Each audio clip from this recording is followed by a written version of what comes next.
ایک نوجوان بیٹا اپنے بوڑھے باپ کو شام کے کھانے کے لیے ایک ریسٹورانٹ میں لے گیا۔ باپ بہت ضعیف تھا اور ضعیفی کی کمزوری سے کھانا کھاتے ہوئے اپنی قمیض اور پتلون پر کھانا گرا دیا۔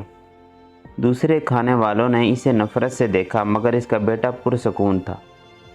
کھانے سے فارغ ہونے کے بعد اس کا بیٹا، جو بالکل بھی شرمندہ نہیں تھا، خاموشی سے اسے واش روم میں لے گیا، کھانے کے ذرات صاف کیے، داغ مٹائے، بالوں میں کنگھی کی، اینک مضبوطی سے لگائی اور باہر آ گیا۔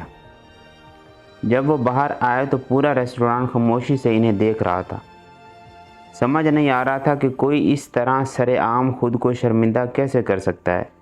بیٹے نے بل ادا کیا اور باپ کے ساتھ باہر جانے لگا تو کھانا کھانے والوں میں سے ایک بوڑھے نے اس بیٹے کو آواز دی اور اس سے پوچھا کہ تمہیں نہیں لگتا کہ تم کچھ چھوڑ کے جا رہے ہو؟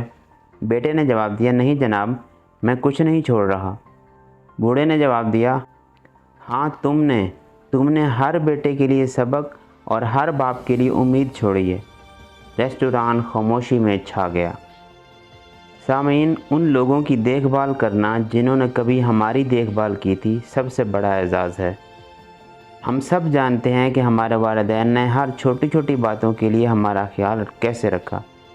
ان سے پیار کریں، ان کا احترام کریں اور ان کا خیال رکھیں۔ حکم خداوندی میں کئی بار ماں باپ کے ساتھ حسن سلوک اور ان کے لیے دعا کرنے کا حکم دیا گیا ہے، اور حدیث پاک کے مفہوم میں ہے کہ ماں باپ کے نافرمان کی کوئی عبادت قبول نہیں ہوتی۔ ماں باپ کے نافرمانوں کو یہ حدیث ہر وقت ذہن نشین رکھنی چاہیے۔ دعا ہے کہ اللہ پاک ہمیں اپنے ماں باپ کی فرما برداری میں مقبول زندگی کا لطف عطا فرمائے۔ آمین۔